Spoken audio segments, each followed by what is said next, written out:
Sasquatch, Yahoo, Phantom of the Forest, you Spearfinger, Fire Dragon, Ohio Grassman, Silver Giant, Bloodless Howler, West Virginia Vampire, Coyote King, Hogzilla, Devil Dog, Coyote Killer.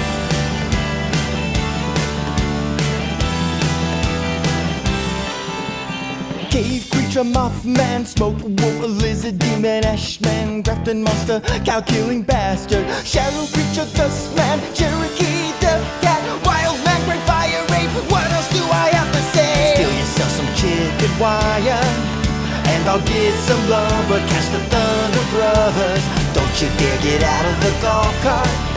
We can keep our big seats while we hunt the big feet. Snarly Gastro Team, Red Island Bear Beast, Silver Giant, Squalling Savage, Black Wolf was kind of average, Stone Giant, Raven Mocker, Midnight Whistler, Wampus Beast, Wawa Woman, Ohio Grassman again. Technically Huckleberry Wolfman or Wolf County, need to find the X again if we hunt the Lightning Man. Webster's Werewolf, Daily Howl, Kentucky Hellhound, Little Girl, Headless Horror, I can't take it anymore.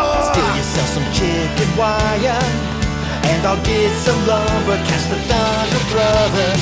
Don't you dare get out of the golf cart. We can keep our big seats while we hunt the big feet. This here's BIGFEETS, the podcast about big feet and the men that want them, that love them, that cherish them. Technically, that's accurate. I'm Ryman Robert Brockway. And I am wearing distinctive headgear. My name's Sean Baby. I'm from the internet. And I am award-winning author Jason Pargin. You have to do it the whole time. You set the standard. And right off the bat, I have to correct something because some people have been challenging our journalistic integrity on this show. We have been... What? Yes, we have to get into the scandal. And this is not even that. There's multiple scandals we have to get into before we're going to actually talk about this episode. Shit.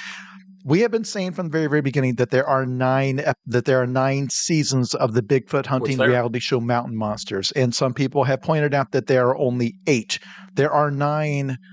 We are hoping for a 9th season, and so people are like, "Well, if you fail at even this level of research, should you be the ones in charge of telling the story? Should you not have left it to someone that actually knows the subject?" But no, you fools.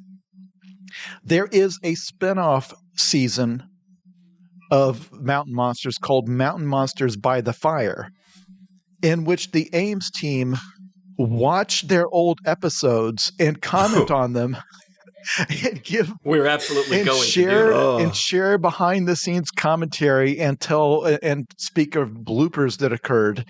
Of course, we are going to be recapping Wild Bill recapping I cannot wait. Mountain Monsters. It is insulting that any of you thought that we would not be doing that. And frankly, if you are among those who didn't think so, I don't want you to be listening to the show anymore. You're banned from listening to it. Yeah. Fuck you. You fools, you absolute fools. Not only are you wrong in that direction, there are several more directions in which you're wrong, which I will now lay out for you. Season 9 has been officially confirmed. We are go for season 9. I'm sure we'll be well past that by the time we catch up. Sure. However, we have also discovered spin-off shows.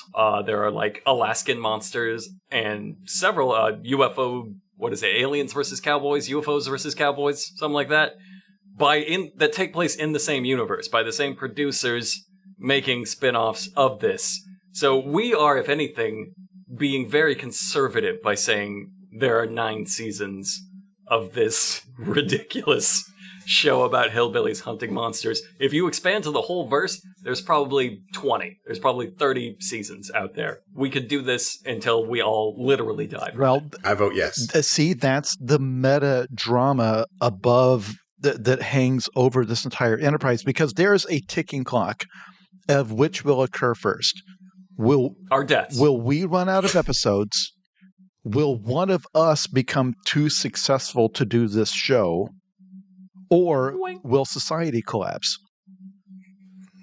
Or will somebody involved in the production of Mountain Monsters do something or say something completely terrible that we will not want to cover the show anymore? That's the likely outcome. Yeah, of the 3, definitely. That's the most likely. All right, let's get into the other scandal, which is that In a previous episode, we had completely missed, and I will cop to it, this was our fault. We completely missed an entire section of lore where Jeff explained that that one of the monsters was actually a shape-shifting Indian woman out for revenge for her husband, for her forsaken husband. I feel like Jeff's always adding some Indian shit that everyone just ignores. I feel like that's your job as the viewer, is just to ignore Jeff's weird Indian rants. We should have. That's a wonderful cop-out. I wish we could take it. We should have known that. What actually happened was we've been watching, like fools, the Max version, the streaming version. Oh. Apparently, the streaming versions of this show do not have the whole show. They are like a domesticated version where they will cut what is considered controversial, quote-unquote, or extra stupid, quote-unquote, parts. I think they're so right that we are not getting the complete about both picture. Those things. That's fucked up, though, that we're not getting the... So we need to watch the streaming versions, because I watched the Max versions for the episode we're doing today. Oh, no, I'm sorry. I thought we all agreed that we would... I have gone out and spent $140 to purchase every single episode of Mountain Monsters. I'm not kidding. I'm not exaggerating. It's $140 to buy them all. I'm happy to do it, too. So we buy that from Amazon? We'll reimburse you. This is what petty cash is for. No, it's my pleasure. I'm not kidding. I insist. It's on me. Everybody go buy every single season of the international version so that we don't look like just goddamn pants around our ankles assholes. Jesus. I'm really worried now that I missed a whole bunch. Wait, no. There is Indian stuff in this one. So so they forgot to cut it, I guess. No, this will be a wonderful experiment. We can find out exactly what's missing because I watched the true director's cut, true vision of the creators, and I guess both of you have watched the plebe version. Yeah, I plebed it. I would love the idea that Brockway's cut is 45 minutes longer. Just yes, it is. These are each 3.5 hours long. There are entire characters that just aren't even in this. I know we thought Doc was a bit character. Doc is in every single episode. This rich tapestry of human emotion that is Doc. He will become your favorite. Before we jump into this, Jason, what are you working on? I don't know when this episode airs. If it's around Christmas time, probably. Please get my book For Everyone You Know. So most recent novel is called Zoe is Too Drunk for This Dystopia. It is book 3 in the series of Zoe Ash sci-fi novels. If you enjoy listening to me talk on shows like this, you might enjoy my books. They're an audio version, so it's kind of, but they're not being read by me. They're also all about Bigfoot. Yes. Every single one of them. So you will enjoy that. They're about hillbillies fighting Bigfeet. You'll love it. Yes, please. That is why I am on shows like this, to promote my books, and also because it's the only time I ever talk to anyone. Same. Yeah. This is my social life, and I record it for profit. Yep. Sean, what do you want to plug? I'm working on this website called 1-900 Hot Dog, and it's the final media platform for anyone. We do jokes every day, and they're awesome. We got an all-star cast of writers, and they're all well paid and very funny. And I'm very proud of our work. That's it. That's the whole plug. Me too. I like that every time we discuss the website, there's one more word one more descriptor we can drop. We're one of the last comedy websites. We're the last comedy website. We're the last website. We're the website. We're just the last. And we're going to be out there floating on an asteroid in the death of the universe. But we're still doing it. We're making it work. I'm once again going to plug this wonderful podcast you're listening to right now. Good job. That's my plug. Good job. You're doing great. Tell somebody, tell anybody, yell it at somebody, leave a review. I think Apple still helps the most, but wherever you do that, leave a review, tweet about it. If you find somebody going I love hillbillies and I love monsters that don't exist. Where can I find more content about this? Yeah, tell them about this. This is where they belong. We need your help. Let me add an addendum to that, because this is something that neither Brockway nor Sean are comfortable saying. So this show, our rewatch of the show that no one watched, Mountain Monsters. This is one of the most successful things I think they've ever made. I've gotten more fan mail about this podcast than about my last book the entire time it was out. This podcast, as you've noticed, has no ads on it. No advertiser would ever consider putting ads on this. It is entirely funded through the 1-900 Hot Dog Patreon. That is the only reason this also exists, even though it seems to be a separate thing. If you go to that Patreon and you see that they are making like $14,000 a month, you may think, my God, these people have more money than any one man can ever spend. Please understand that amount We're making 1.5 plumbers' salaries. That amount of money is split between two adult men doing this as their primary job and supporting their families. And also they now have numerous contractors and freelancers that they pay to do work. And also Patreon takes a huge cut, and then so does Uncle Sam. It is not very much. If you can kick in a few dollars, it would mean a lot. There are not many operations like this left. They say that jokingly. I'm telling you, it's not a joke. There are not many things like this still going on. Fewer every day, baby. We're getting to the top by way of default. By way of everybody else default. It's like in the military, when the general dies, everybody goes up one rank.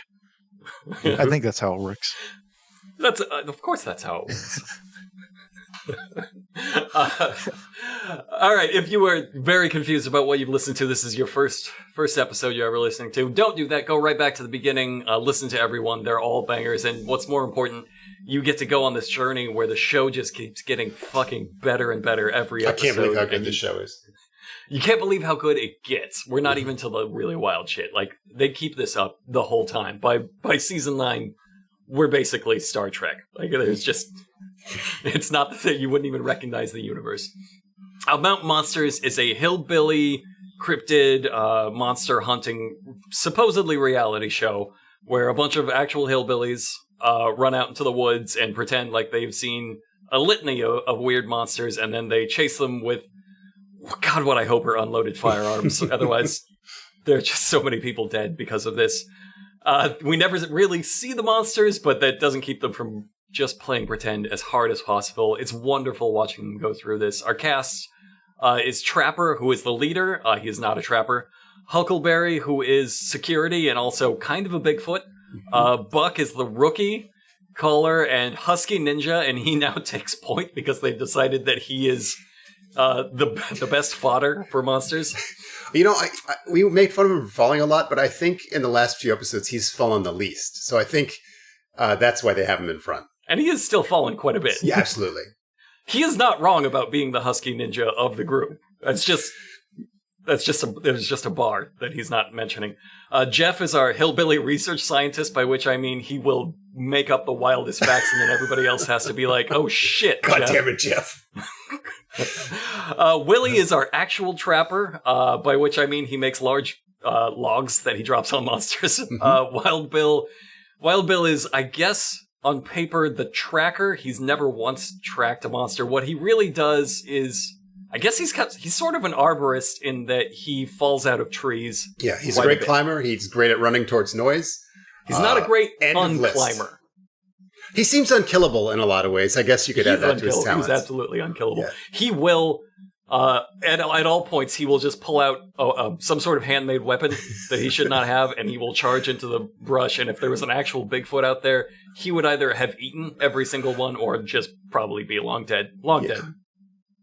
Yeah. Today, we are watching Mountain Monsters Season 1, Episode 10. According to the Max order, we're now going off of a different order.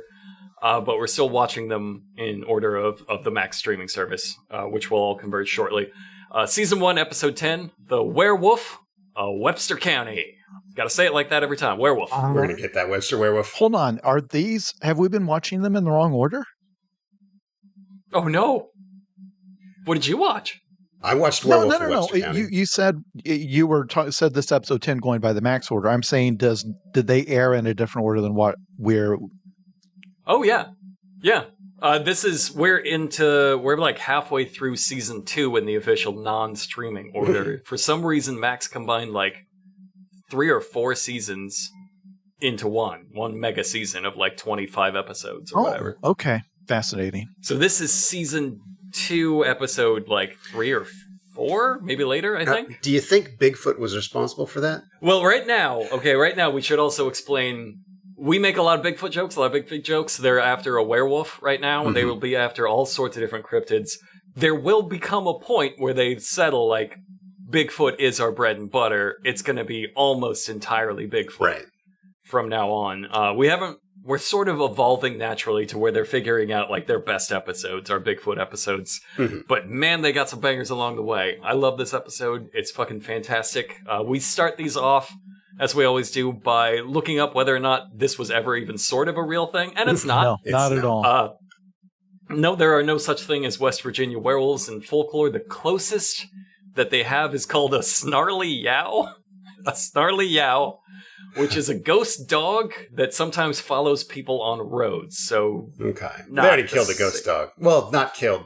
They trapped a couple of real dogs.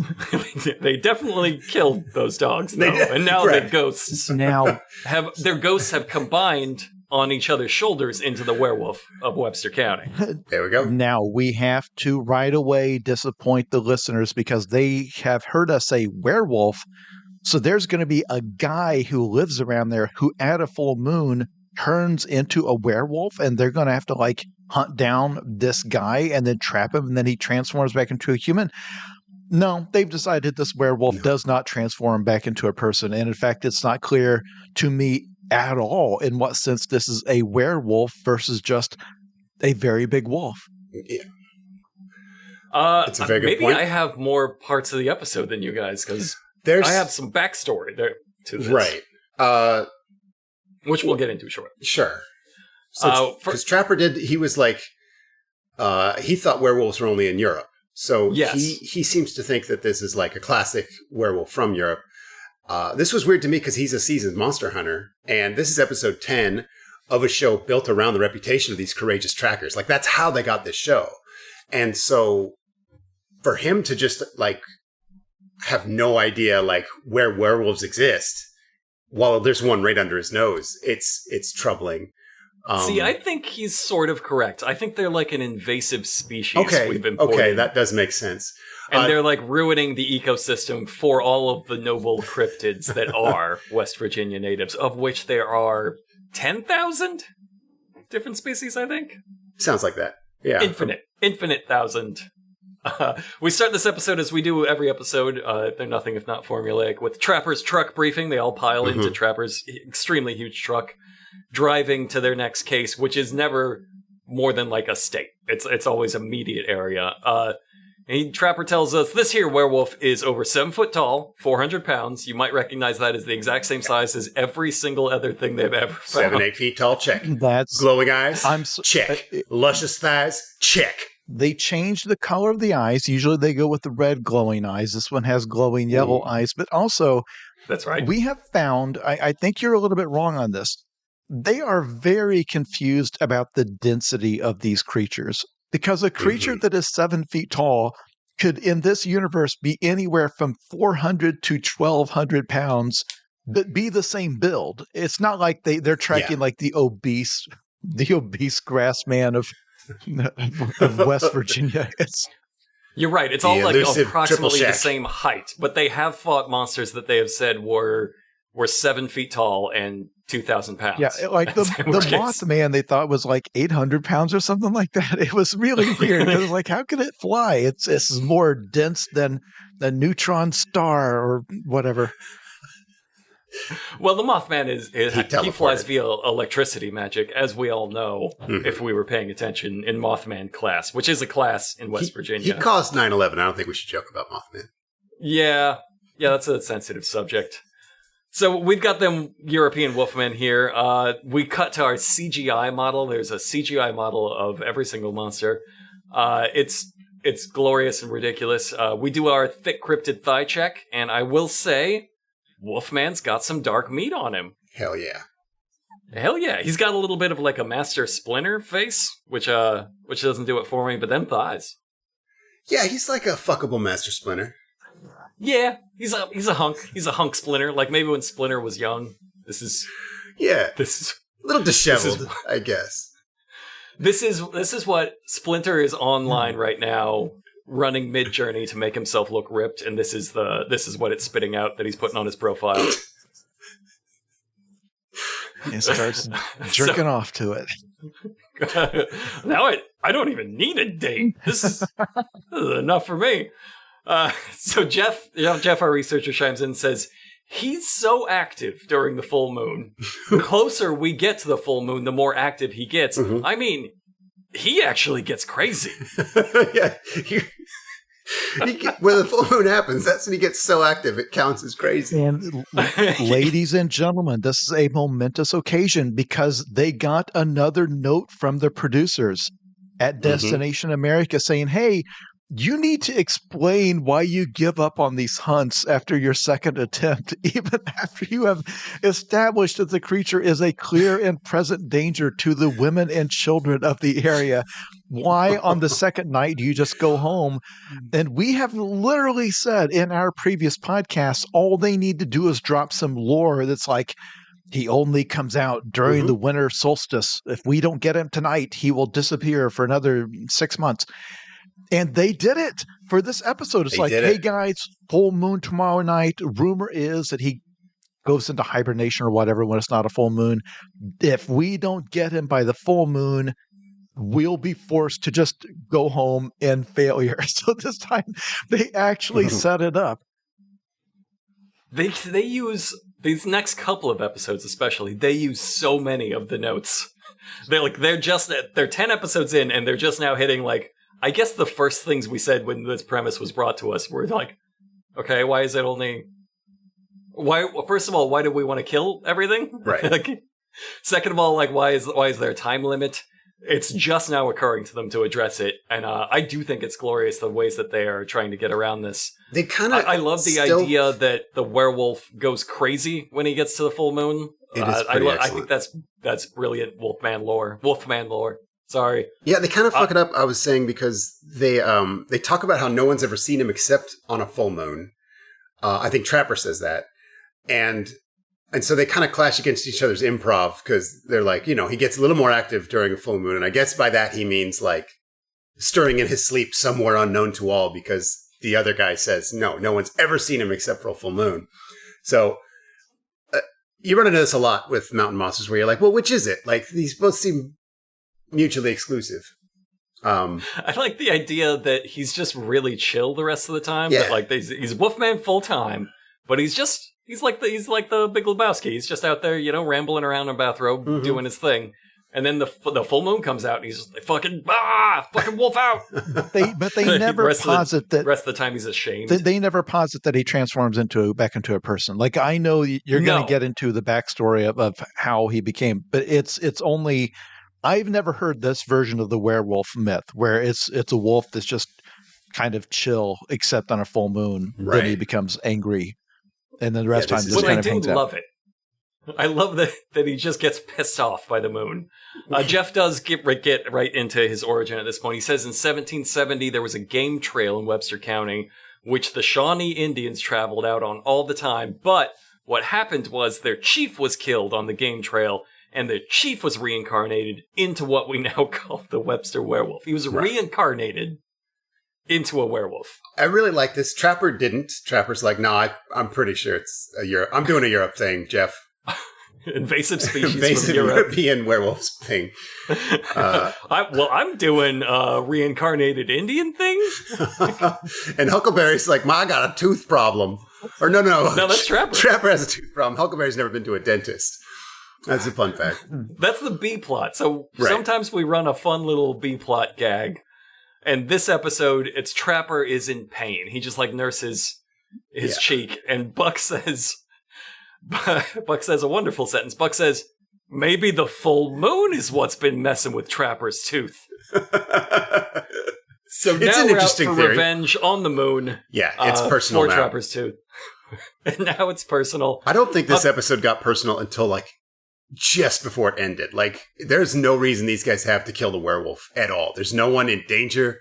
It hasn't harmed them in any way. It just kind of gets crazy. Only take maybe two reasonable notes per episode. I agree. And then it just pushes out stuff we've already established. So, like, yes, we can address the time limit, but we can't address why we need to kill him if we're going to do that. It's too much to get done. I guess it's sort of a given. If it's a werewolf, you sort of assume people are in danger. I mean, not if he's the reincarnated Indian chief. Like, now you have to tell me why. They didn't say how he died. He might be like it might have been like a bunch of white people. He might be like a vengeful Indian chief. You're right. It's an utterly incomplete story. Like they give a backstory of why. Like, okay, so why is he a werewolf? What does the werewolf do? Right. How do you white hillbillies on a reality show in a pickup truck hundreds of years later?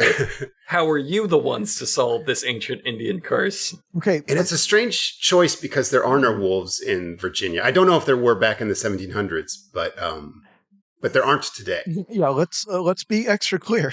They're positing that an Indian chief was killed, presumably by white settlers. That's what they're trying to say is, and then he was reincarnated to get vengeance as a wolf. This 300-year-old creature, this immortal wolf, this supernatural reincarnated magical wolf, they are going to kill it because it is frightening people. Because it's there. So they are the heroes of this story that these 2013 era white people living in West Virginia are finally going to right this wrong and kill this awful werewolf. This awful Indian werewolf who wants revenge on exactly them. Exactly. Perhaps exactly their ancestors. Totally justified. Yes, they're 100% justified, and goddammit, we're going to stop him. So we visit our first eyewitness, who is a trapper named Boone. Pretty filthy hillbilly, even by their standards. We're really up in the filthy hillbilly game. What's his identifying headgear? I think he's got a camo hat. With Oakley's. With Oakley's. You're right. Mm-hmm. You're right. He's got camo hat with Oakley's. He meets them just in the dead middle of the woods. Just standing there. And then it's just standing there waiting for him. And it's heavily implied that he lives here when they say he runs a trap line here, like for a job. Yeah. Like he's got a line of traps, and he just goes to each one, eats what's in them, and then goes to the next one, and that's his life. He's just eating possums out of bear traps. And in a line, just walks down the line, eating everything in his traps, and then starts it all over again. Trapper says, people like these are the ones that have these great encounters. Like, I wonder why that is, Trapper. It's weird you pointed that out. He might be mad with tapeworms. He's got the possum madness. I like this because they introduce Huckleberry, and Boone's like, I know what a fucking Huckleberry is. I just thought this was such a clumsy roast. Like, if you met a guy named Cletus Banana, you wouldn't make fun of Cletus Banana by saying, what's a banana? Fuck you. Actually, no. I take it back. That's a pretty sick burn on Cletus Banana. Suck it, Cletus Banana. I am very certain that either me or Brockway both have transcribed that exchange word for word. Brockway, have you written it down? Yes, okay, so have I. Do you want to trade lines? You can be Boone or Trapper. I will be Boone. Okay, go ahead. Okay, I had it beginning with the Huckleberry introducing himself as just saying Huckleberry, and then Boone saying Huckleberry. I don't know what the hell a Huckleberry is, but he's my Huckleberry. And then Boone says, "Is he?" And Trapper just says very matter-of-factly, "Yeah." It is very. I don't want to do this this early internet 2003 thing where we joke that everything is gay, every male relationship is gay, but this is gay. This is a budding, slow building romance over many episodes because they have this thing where they just exchange this private talk with each other over shy smiles and are very protective. And I don't think you can say something like, he's my Huckleberry, and expect it to be an incredibly platonic and wholesome relationship. You've dropped a sexual landmine in your your relationship for sure. And it continues by Trapper saying, he watches my back all the time, to which Boone replies, that could be about as good as watching the front, I'd say, by looking at him. And then everyone laughs very hard as if that string of words means anything. Yeah, what does that mean? It means they're about to fuck. I don't know where you guys grew up, but like it does somehow. That is I don't know what it means. Very affectionate, dirty talk. It's super erotic. Yeah, very erotic. It is. It's working. I'm just saying it's working. Like I think in several of the dynamics, like for example, Willie and Wild Bill, I think that's a beautiful friendship. We're watching them build over time. I think that's a beautiful thing with Trapper and Huckleberry is a long-term, perhaps decades long-term relationship that they are now very comfortable with. Yeah. Well, this is like that kind of awkward banter you have, like when you're about to kiss, like when both people are still talking, but they've both made the decision they're about to kiss, but like there's still just sort of words being tossed out. That's what this feels like. It's as soon as the cameras were off, this was just such tender woodland lovemaking. All right, so Boone was out there laying his traps when he felt like he was being watched. He says he came up the holler and looked back, and what he saw was a great big giant wolf standing on its back legs. But there was one thing that stuck out for me about that. His glowing eyes. Now, his testimony has what is becoming one of my favorite quiet little tropes in this show. People who are outdoorsy or have a military background love to specify distances, right? Sure. To say like, oh, he was standing about 30 yards away. Because the average person can't really do that, right? Like, I can't do it. If you ask me, well, how far away was he standing from you? I'll be like, I don't know. Like, I'd say 7,500 clicks. Yeah, like that. But this guy says, yeah, I saw him. He's about 150 yards away. He said that because it sounds good. But if you see something a football field and a half away in the woods, you are looking at a speck. Like your vision is so to say, like, I saw his glowing yellow eyes.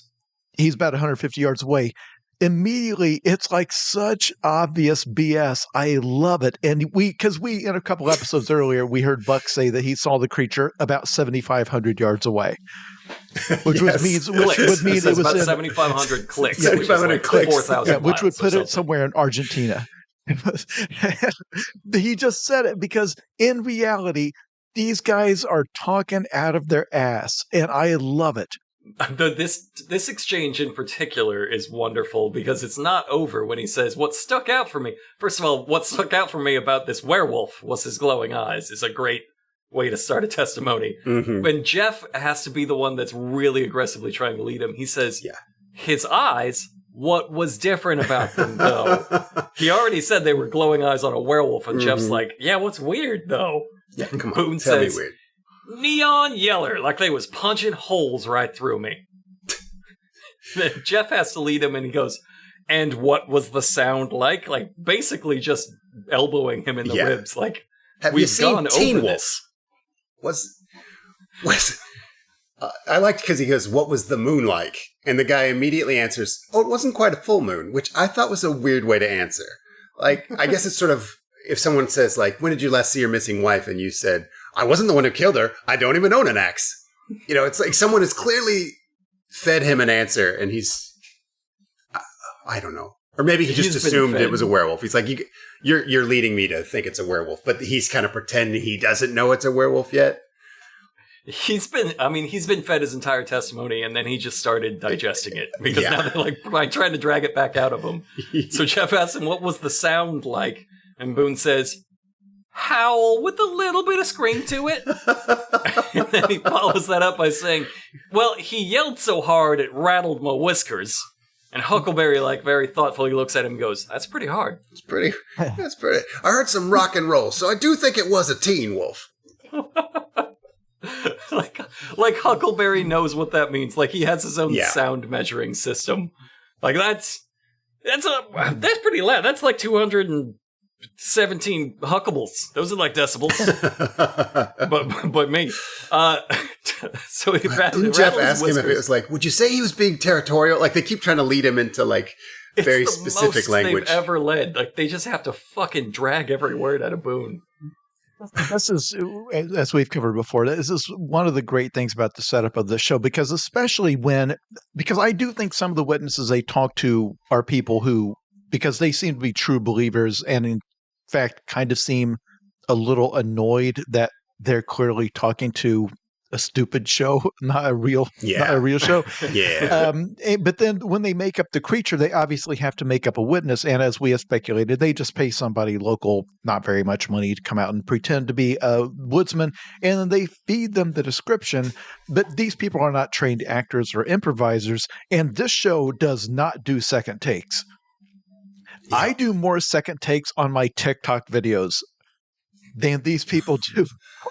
Your TikTok videos get 1,900 times the views of this show. Yes, that's true. Your ratings they can only dream of your ratings. So when they have these witnesses, we've seen before where they've only been able to get like half of the details back out of the witness because they won't do a thing where they stop the cameras and like, no, remember, it's whatever. And like the last episode that we did where you had a wolf creature, the whole deal was it was blue. It was the devil dog or whatever. Right. And they could not get the witnesses to remember that the monster is supposed to be blue.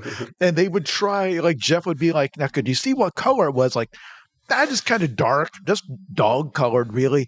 And they don't have a thing where they will stop and say, no, remember, we need them to be blue. It's a whole deal like that's how they don't do it. And I don't know if they think that would be dishonest, even though they clearly fed them the description. So even getting their own description back is such a challenge. And you can see poor Jeff and his heroic efforts to try to He's tried so hard, but to lead the witnesses toward the thing we just gave you literally 5 minutes ago before we turned the camera on. Like, how have you already forgotten half of the description? I feel like this is the worst one. This is the one where he is just pulling teeth. He's like, and now the sound. And now we are going to discuss the unique sound that Boone you heard. Seems really nervous. Like, not just talking to other people, but cameras, storytelling. Like, this is probably the worst witness we'll ever see on the show. He just doesn't want to sacrifice his precious trap line. He's compromising it right now. People will know where I keep my possums. So Trapper sends Huckleberry and Buck down to look in the holler. Buck just starts immediately complaining about the short walk, but he is right to. Yeah. Because Huckleberry falls almost immediately, and he calls back up, the terrain in here is really rough. And Trapper says, what's the terrain down like down there? Is it pretty rough? And Huckleberry responds back, rougher than my grandmother's belly. This was... Okay, for the listeners at home, I've actually prepared a quiz for this.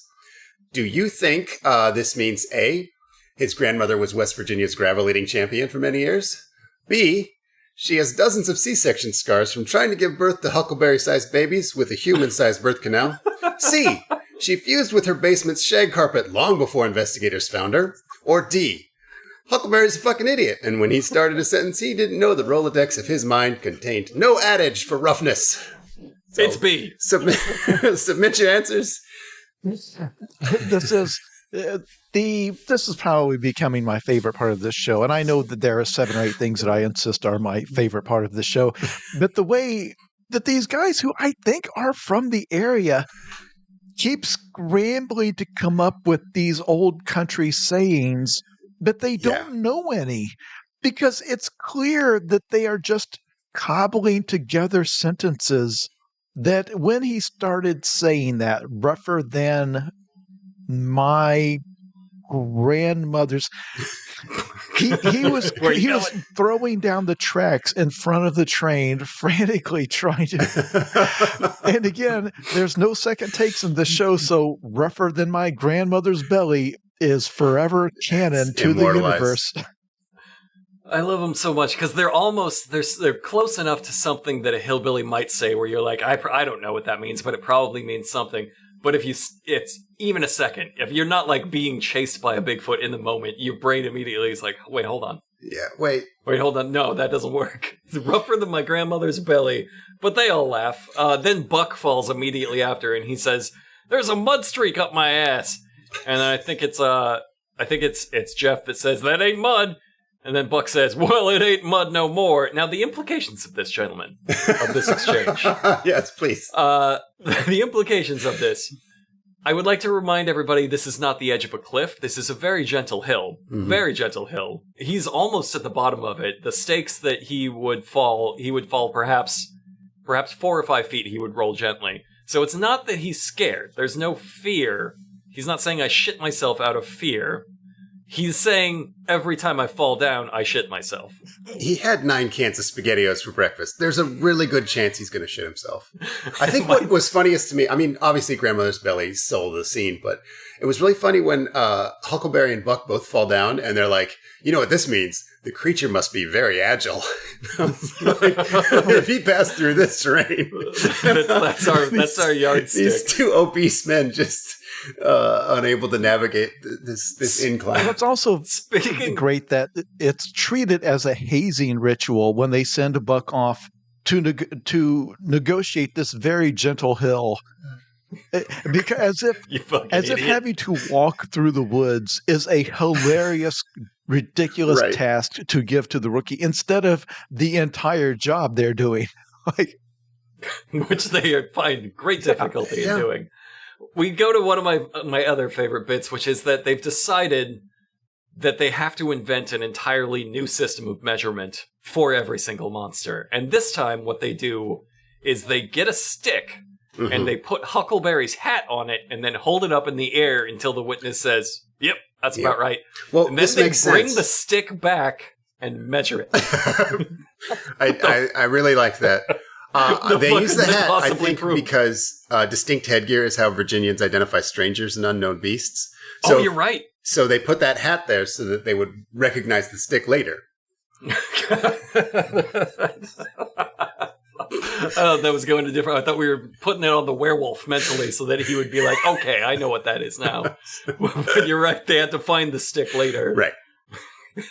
Why would measuring the stick? He held it in the air. Why would measuring the stick do absolutely? It's so fucking funny. It's also great. Like when they invented a little box and then had Huckleberry put his foot in it and then measured the box. What the fuck are you trying to do? Because every single time they're trying to make it seem like they're using some expert forensic type cryptid measuring method, but at best they always just come back with the exact same measurement they discussed in the truck. Like then that's what happens. 7-8 feet tall. He's 7 feet tall. It's never introducing. It's not changing the plot or upping the stakes or anything. It's always just, it's exactly what we thought. It just confirms what we said earlier. All right, nothing has changed. Good job. You gotta field test it. You can't just Google werewolf and be like, "Oh, he's that tall." You have to send a friend out into the woods, have him hold up a hat, and that's science.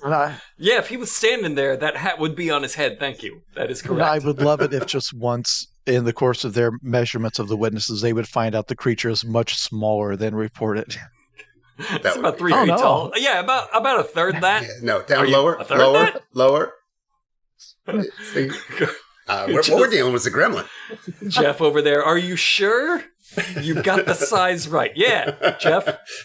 What are you going to do? Fucking all right. So we go to our first night investigation, which is the next phase of this. They have Buck take point because he is the most agile, I guess, the most resilient, the most delicious. Who can tell?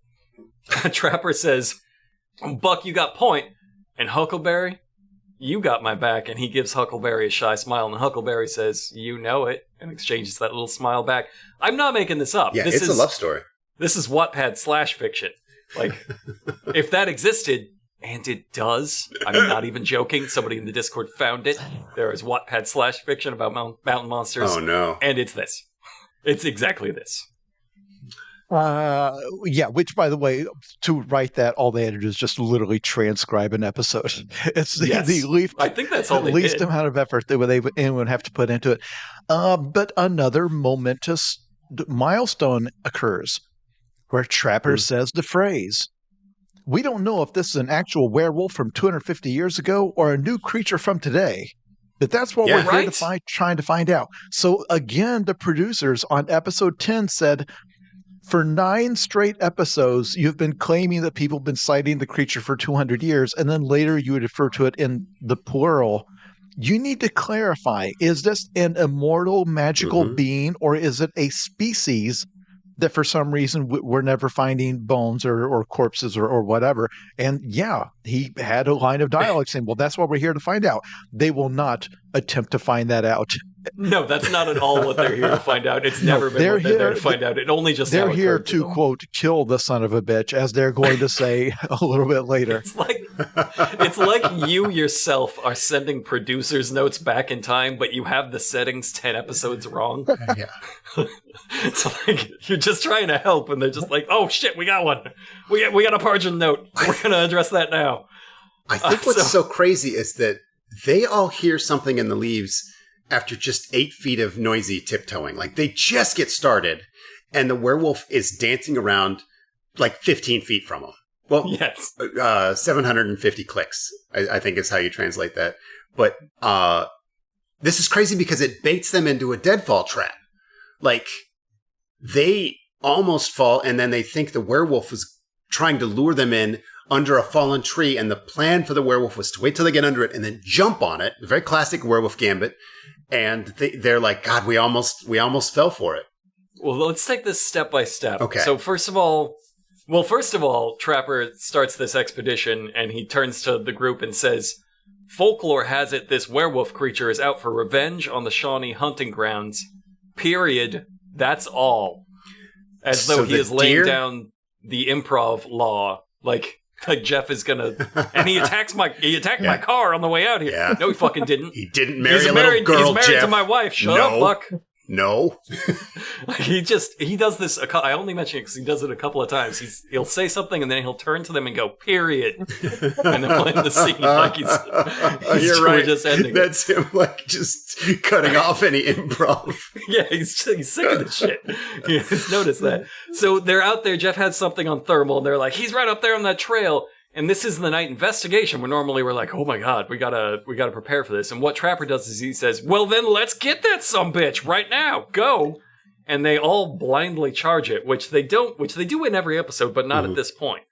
So they blindly charge almost to the edge of a canyon, and then, as Sean said, there's a tree trap, a deadfall trap, where the werewolf has like positioned somehow a mostly dead tree, and he is on the top of a healthy tree.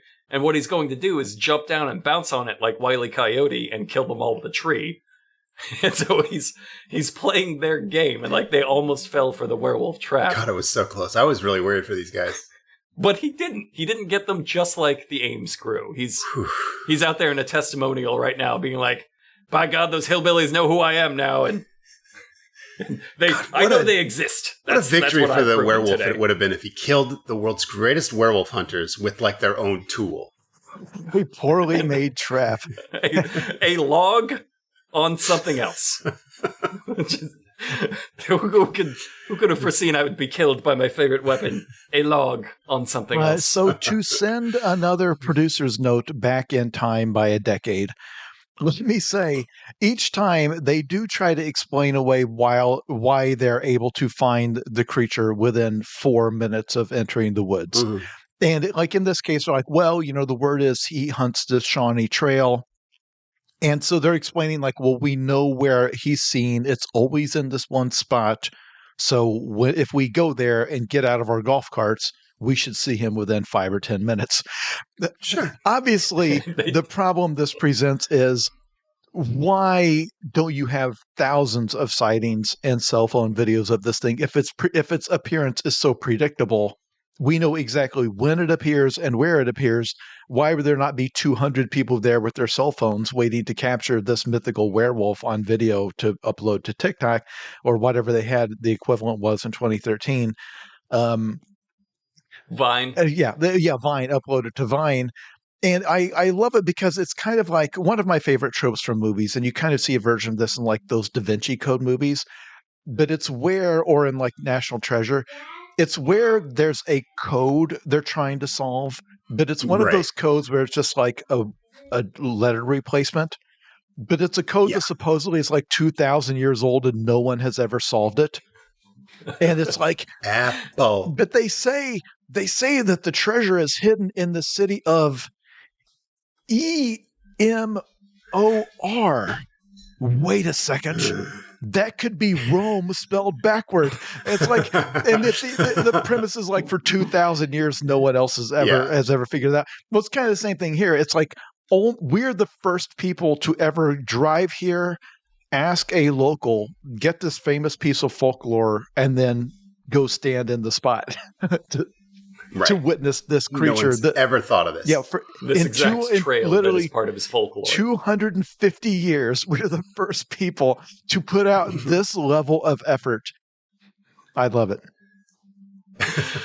Speaking of 0 levels of effort, the werewolf then howls, and I laughed for, I want to say 3 straight minutes. I want to picture it. It's not a monster roar. It's not a big dog howl. Like, picture a hound dog howl.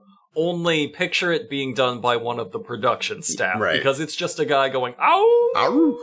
Okay, see, you're criticizing, but I brought up in previous episodes that when they were hunting a dog or wolf type creature, the growl they used would be like a lion growl, like a jungle cat growl. So they took your note. So it's like, no, it should be like a dog howl, which you should find on their CD of Halloween sound effects. There should be like a werewolf howl on there. That should be one of the standard sounds. Apparently not. Apparently it's harder to do than what I'm giving them credit for. But they did at least try to say, no, this is like a canine type creature. It should have a howl, not a growl. They sort of took your note, but then they used the same guy that made the Yahoo sound. Like they've got like a hillbilly Michael Winslow out there, like just okay. Just we keep speculating other members of the crew when it is clearly one of them doing it. It's which I don't know if this is Wild Bill or it's one of these guys. It's Buck. It's Buck. I think it's Buck. Trapper hears this and he turns back to face the unforgiving night and he says, "Howl at me, you son of a bitch! Howl!" Fucking Captain Ahab moment over here. He speaks werewolf well enough to know that he's pissed. Like he's like, he's pissed. And they all agree. He is saying that to a 250-year-old Indian chief who was murdered by white settlers, white man, and is trying to get revenge. So Jeff has it on thermal again. It's barely a blotch, barely moving, but it's enough to cut to commercial and do a full recap of everything we've done to this point. And now when we come back, he zooms in on the blotch, and we should not have done that because we can see, it's like a guy. It's a middle-aged man on his hands and knees. I think you can see his ponytail or top knot. I think it's Willie. I think it's Willie out there, like maybe shirtless, crawling around on that rock. Yeah. Well, okay, it might be footage of an actual werewolf. After he'd transformed back into a 250-year-old reincarnated Indian chief or a grouchy European tourist, depending on which investigator you ask. But it's clearly just a man on all fours. Couldn't be more clear. You should not have shown us that. Why did you show us that? No one anywhere on the planet would say it's anything other than that. Like, that's a man crawling around on a thermal camera. I shared a still of this with the guys in the BIGFEETS corporate Slack. If we may want to include that in the post with this because we don't do posts anymore. Okay. There's too much comedy. Right. Too much comedy. We now just do a little announcement, but we'll share it with the Discord. So if you want to see Willie's naked torso in infrared, come join our Discord. 1-900hotdog.com. Willie's naked flesh only on our Discord. Trapper says they find scratches on this rock, and Trapper says, let me tell you what this is. This right here is the sumbitch's howling rock. Right here, we got it. Right here is where he howled from. As though fucking love this. As though this is part of the werewolf legend. Like they have a special rock for howling. Rock. Now, and that's where they're weakest, I guess. Here's a great moment here because Buck instantly recognizes this as the perfect place for a trap. And that's why I think he won't be a rookie for much longer because this is some veteran monster hunting instincts here. We got his howling rock. He has to come back to get this. He can't find another one. I'm like, good show today, Buck. Young fella. And Trapper does it again. He turns to them and goes, "Trap's going here, period." And then we cut out of that scene really quick. Like, Again, as I have probably said, I've definitely said it in person to you guys. I don't know if I've said it on the show before. If I could pay a certain amount of money to watch an episode of this show being filmed, just like hang out with the crew, I would sell my house. Like whatever amount of money they charged, I would find a way I would borrow it. I would find a way to do it because I am so desperate to know their process. I know they are very short on time to shoot this. As we have speculated, they shoot in the weekend. That's why they have exactly 2 days to solve every problem. They all have jobs, or some of them have jobs they have to get back to. The improv is not clearly a Curb Your Enthusiasm type thing where they sit around beforehand and say, okay, at the end of the scene, it needs to end with Larry storming off angry, no roadmap, and with her having taken the vase out of his house. And then you improvise to, as long as it arrives there and it's funny, you've done it. They clearly don't do that because the decision to declare this rock to be his howling rock, based on some scratches they found on it, it's like the deductions are an animal has been here. B, the animal is specifically their werewolf. C, the animal uses this rock to howl. D, the animal only uses its designated howling rock and so E, that is an established thing that werewolves have, even though there are no other werewolves that we've ever discussed. Yeah, like if a werewolf is having an argument with another werewolf, they're like, nope, this is not the place for it. And they go down to the howling rock. Work it out on the howling rock. I'll get on my howling rock, which is 200 miles away. I know it's inconvenient. So if you but we can only have follow one. the chain of assumptions somewhere around the letter Q, it's therefore he will be back here and will approach it from this side. And so if we put a trap right here, he will fall into it. And everyone agrees that is unassailable. Perfect. So it's time to jump to Wild Bill and Willie's Crackhead Trap Shack to design this trap to put out the Howling Rock. Everybody's hanging out waiting for them. We tease Trapper's toothache. He's, the old jaw, and he pulls out some moonshine. But then they're reflecting. Trapper, apropos of nothing, is like, remember Wild Bill and his grandma mobile? If you missed that episode a while back, Wild Bill had the audacity to drive up in like an SUV, and they made fun of him nonstop, and he really took it personal. And then Trapper explains, Willie told me last week he drove his grandmother's vehicle. And Trapper, they flash back to the car, and Trapper says, can you imagine U.S. Marine Corps in Grandma Mobile? And then, just really driving this home. And then there's thrashing guitars, there's flying gravel, there's a roaring engine. Wild Bill comes hurtling up on the definition of insecurity, a brand new pickup truck with a hasty lift kit. He has taken this so personally that he demanded they do an entire redemption bit just so he could pull up in his real cool truck. With the Chevy logo blurred out. They don't want anything to do with this. Wild Bill hops out and is, what do you think about that old grocery getter now? Trapper says, what happened to the granny mobile? And Wild Bill explains, traded her in for old Bear Dozer. Bear Dozer. Bear Dozer. So he traded it in, thereby tacitly admitting it was not his grandmother's car. That was his car. And it bugged him, also further implying it bugged him so much that he just spent thousands of dollars to redeem himself for it. It's crazy they keep trying to emasculate Wild Bill because he could kill the main crew before they could even turn their torsos to see what was happening. I think he probably minds that all the time. He has drills where he just walks up and drags a finger across Buck's throat and is like, gotcha. Fucking nobody can sleep when he's around. This one I'm about to say might be insulting. Yes, prior to now, I assumed that the show Mountain Monsters did actually not play a major role in these guys' lives. That it was just kind of a thing they did on the weekends every once in a while, and they're not getting paid anything for it substantial, that they've all got either other jobs or something to occupy their time. So the idea that like him getting clowned on the show for his vehicle, that would motivate him to trade it in, that actually kind of changes my whole thinking about this. That he's like haunted by what happened in the last Mountain Monsters shoot. I think that's absolutely correct. Yeah. Only of Wild Bill so far. I think Wild Bill has just hurt him. He broke character completely when they made fun of him like that. He just got real timid. It's true. He's like, "Well, it's my grandma's car. It's my grandma's car." And he didn't want any part of that bit. And now he wants to do his redemption bit. So he's there describing how tough his new truck looks. He says, "Big broad look like I am big broad. It's a broad truck." And then Willie rolls up in an excavator to dig this hole. And everybody makes fun of him because Willie has a bigger truck now. And Wild Bill says, "Huh, thought I had one up on old Willie. Makes my big mud truck look like a bubba gut machine."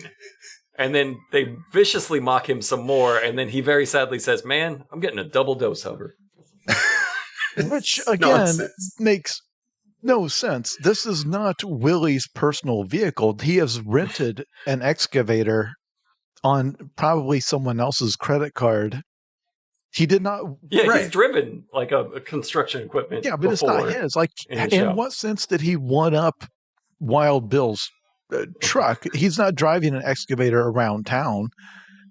I don't know, but Wild Bill is the next episode. He's going to roll up in like a decommissioned tank or something. He's just this is how you get to him. This is how you just poke at his masculinity right in the raw nerve. But Wild Bill of this team is the king of getting sentences with no concept of where they're going to end. Yeah. Because it makes my big mud truck look like a bubblegum machine is a spectacular sentence, which again, I love to imagine being on set and someone like, "Cut. Bill, do you want to try again?" It's like, no, go on, keep going. It's all gas, no brakes. We only go forward. And what's a bubblegum machine to you? Like a machine that chews bubblegum, I guess. So now they're explaining the trap, and I want everybody to stay with me. Trapper says, "What I'm thinking about here is a rock pit trap. 2,500 pound, 3,000 pound rock on a deadfall trigger, gonna fall on him in the pit. Hold on." Trapper tells Buck to get the pliers, and he rips his own tooth out, and then spits a bunch of blood.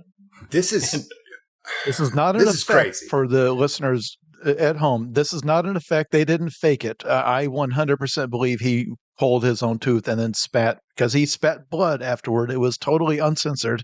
I feel like I feel it's as believable as the werewolf, because these are slip joint pliers. I don't think it's the right tool for the job. I just liked, whether it's true or not, I love the tone of it. I like, because this is the 10th episode, and all we've seen these obese guys do is waddle around hiking trails and get defeated by shadows. So it's important to remind viewers that like these guys don't give a shit. These guys are from the woods, and they treat their toothaches with pliers and moonshine. And anyway, I liked it, whether it's true or not. I didn't buy it. He literally says, "We don't go to the damn dentist in West Virginia. We take care of it ourselves." And right, but then he looks to Wild Bill for confirmation. He's like, "Wild Bill, what do you do?" And Wild Bill goes, "I go to the dentist." Well, to be fair, he goes, "I go to the dentist, I get it pulled out." Whoop, whoop, whoop, whoop. Yeah, all right, but in his talk, the last thing, Wild Bill has one tooth, if we haven't explained that, one visible tooth. The last thing he should say is, "I go to the dentist." Yeah. You should say, "I let methamphetamines do natural selection for me, so only the strongest teeth remain." But what he says is straight to Trapper, "I go to the fucking dentist, you psychopath. What are you doing?" It might not be a dentist. It might just be a strange tooth collector that lives next door that says, "Hi, I'm a dentist. Can I have your teeth?" "Oh, you sure can. I tell you what, make my whole mouth look like a bum gall machine." From me though, and I'm not going to make it easy. Game is afoot. The game is afoot. If we have listeners from Europe or from very far away from West Virginia, there are many, many dentists in West Virginia. Yes, people go to the dentist. They are playing on a stereotype that not even people from there, not even people who hate the people from there would claim that no one in West Virginia goes to a dentist. And then earlier says, "Yeah, I'm going to deal with this the West Virginia way by drinking moonshine," which again, in 1854, That would have been a Right, thing to it's so say. This outdated. takes place in 2013. I would feel if I wrote that into a story and the character was an 1850s prospector, I'd be like, that's a little on the nose.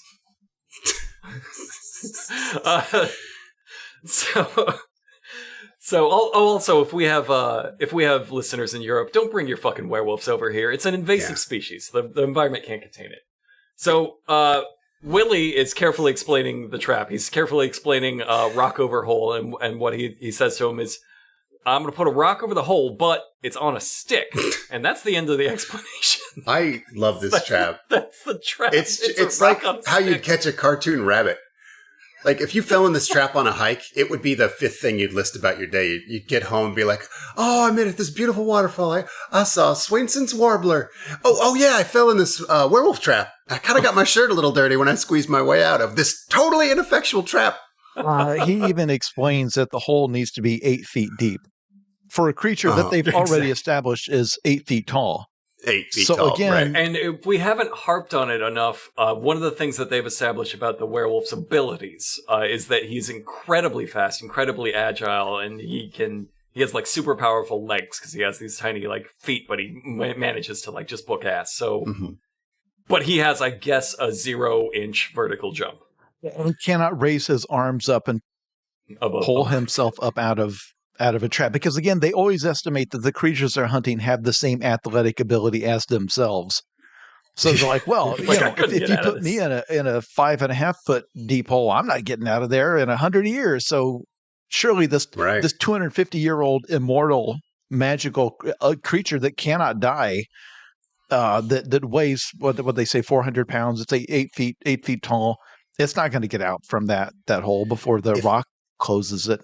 Yeah. If I was in a hole, I'd be like, if only I had the digging abilities of an 8-foot dog. Which spoilers. Spoiler alert. I love that. Oh, we'll get to that. I'm getting ahead. All right, so we're digging the hole. Wild Bill, as Bill puts it, gotta get that old Mr. Werewolf contained in a round circular thing in the ground. Because he doesn't know the word hole, I guess. The word hole. So Willie drives in with the excavator, and Wild Bill gets to what I believe we are politely going to call rambunctious. He gets a little too rambunctious, and he smokes way too much rambunk. And he climbs the arm of this excavator while Willie is digging with it, so it's bucking him up and down. And Wild Bill goes, "Yeehaw!" Like riding the old bill, brother. Like riding the old bull, brother. Oh, because he just bashed his fucking head in on a tree branch. Yeah, and he's now really hurt. And his next words are, "I'm getting down. I'm getting down." There's moments like that where you're like, they're the only people out here. There's no union crew, of course, but like, there's not someone there for first aid. Like, this is just maniacs in the woods.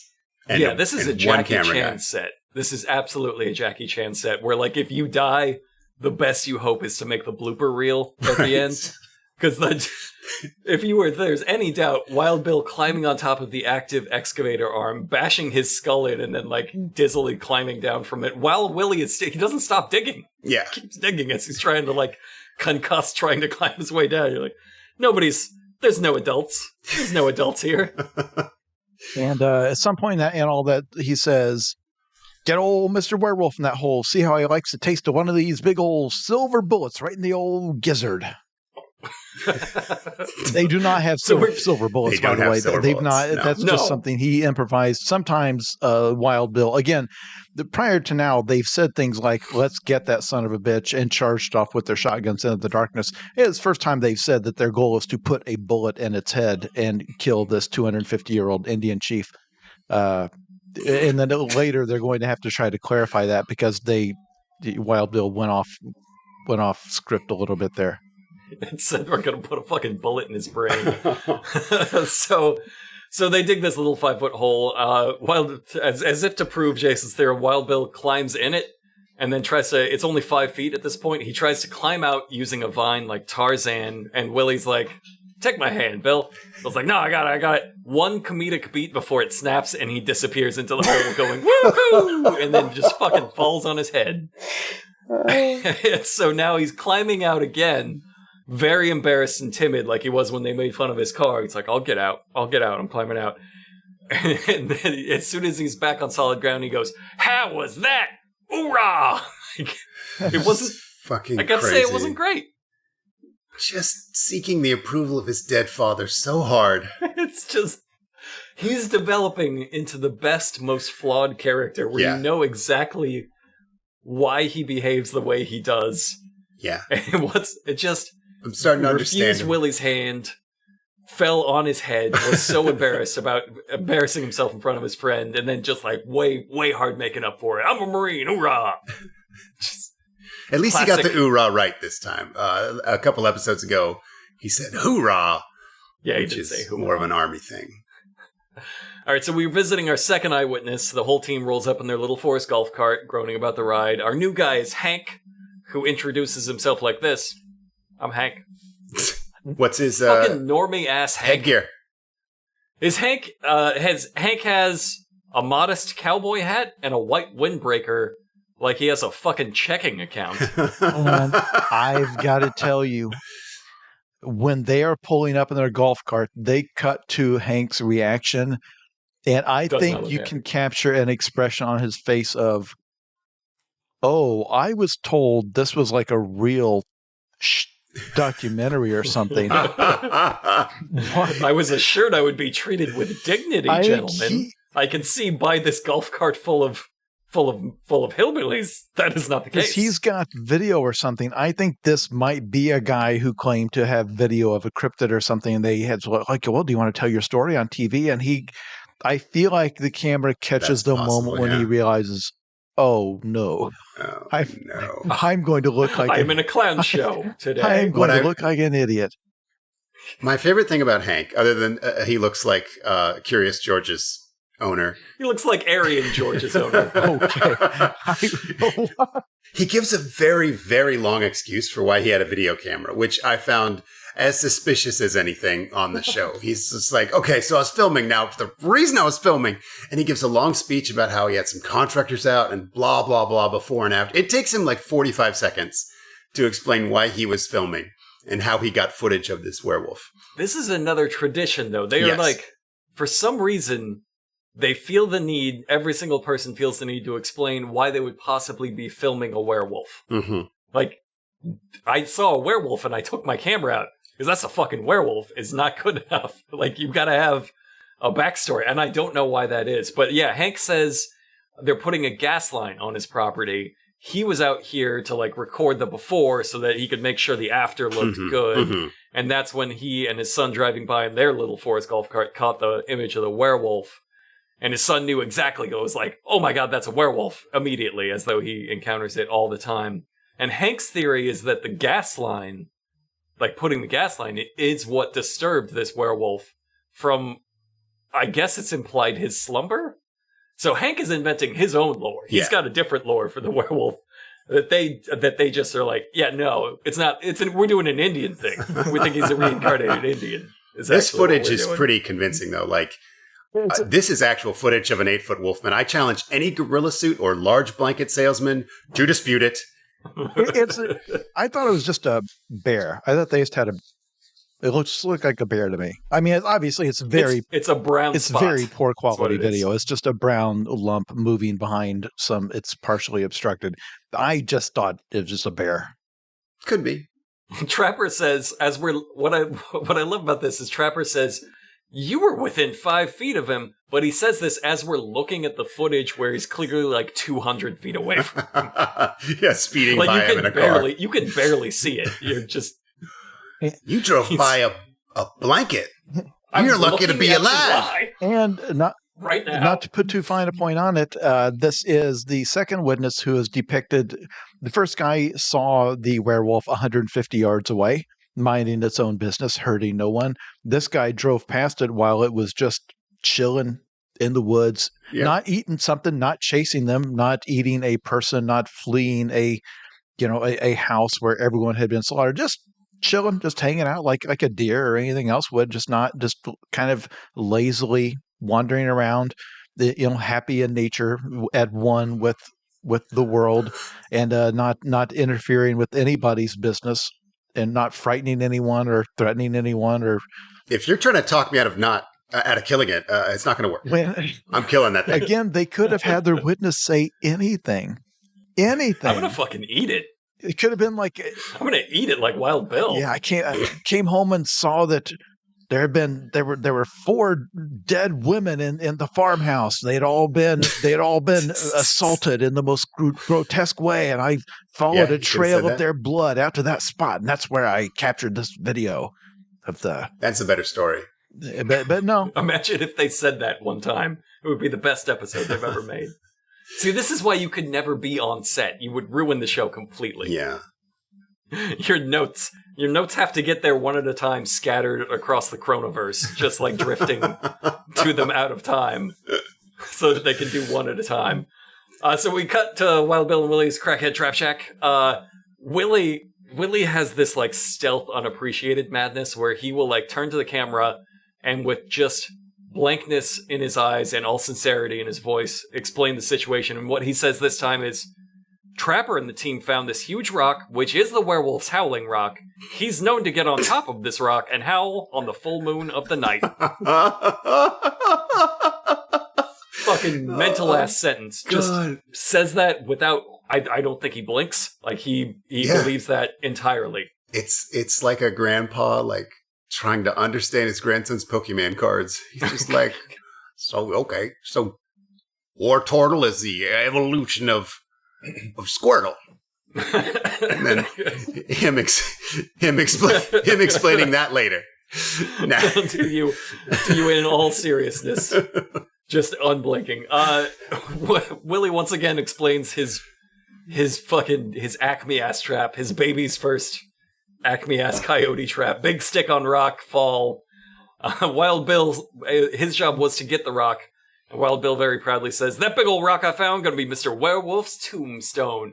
Then he hops in the hole and is nearly killed by the rock. It is incredibly dangerous what they're doing. Holy like shit. It is now. The issue with the rock, it touches on kind of what I talked about earlier, where anytime they get into the size and weight of things, they will use wild estimates that are always grotesquely wrong.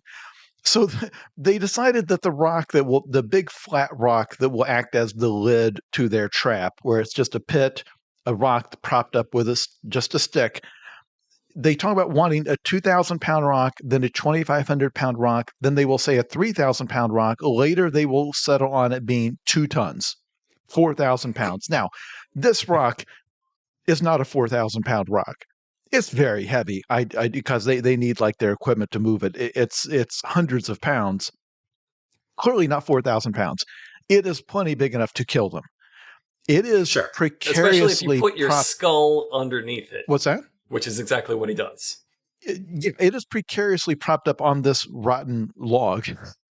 And they're climbing underneath it with the only thing between themselves and eternity is this stick that they've already established. They've set it up to be on like a hair trigger, that if you just nudge it, it will collapse and kill whatever happens. If you're halfway out of it, it will just crush your head.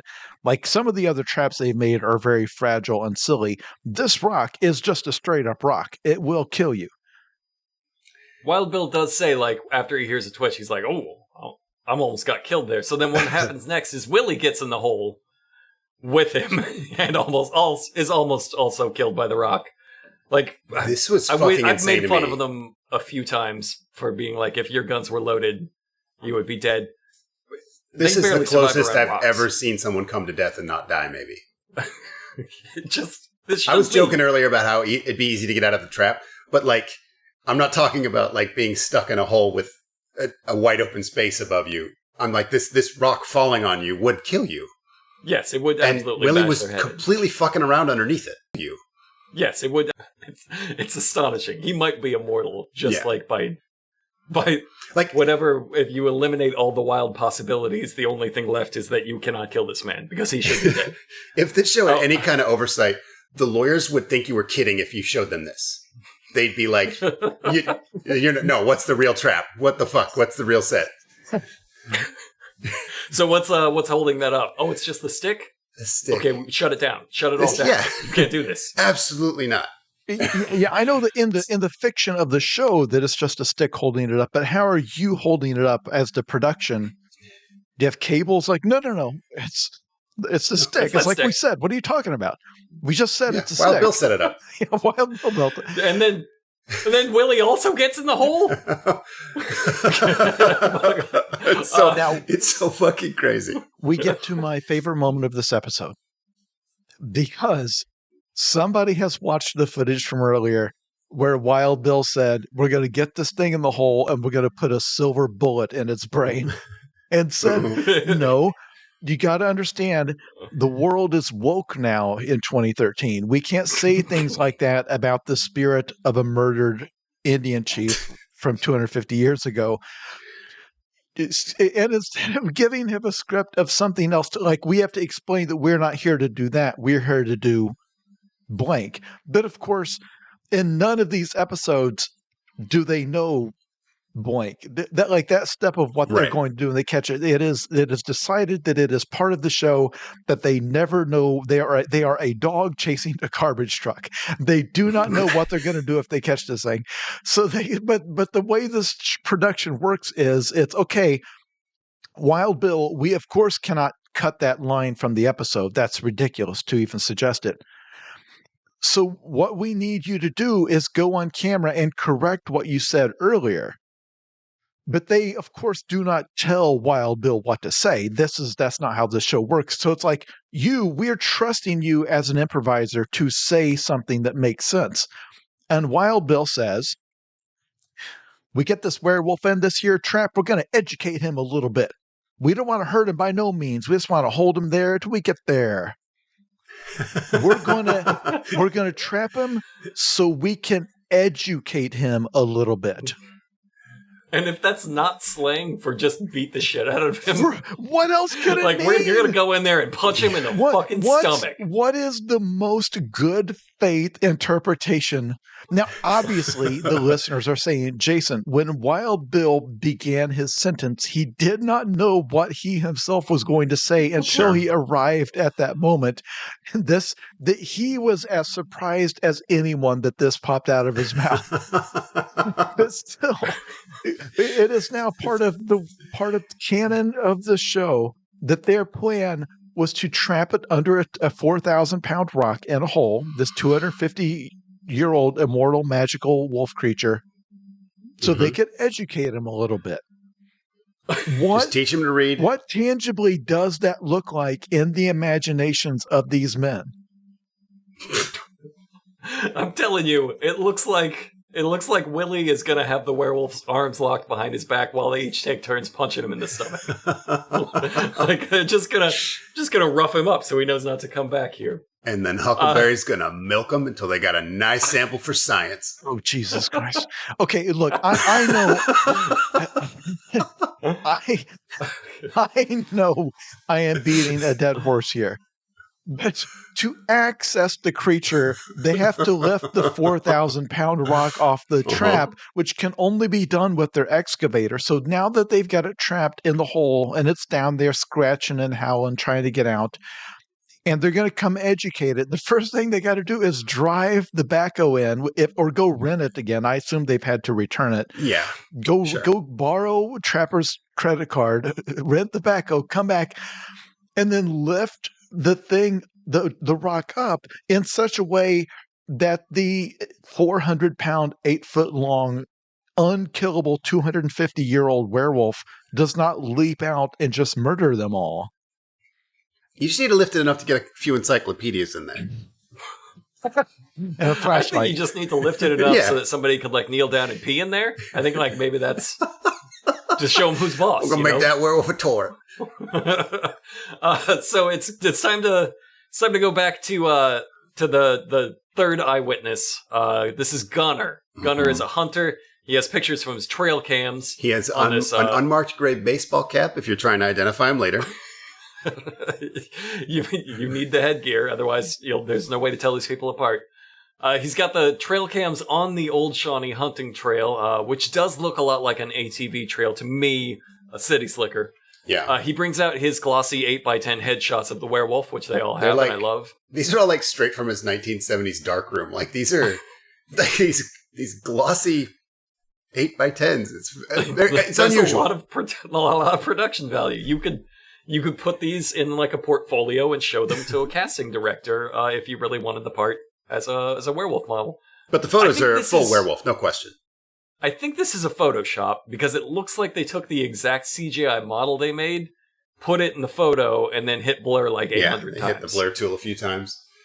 Yeah, this one's probably just a Photoshop.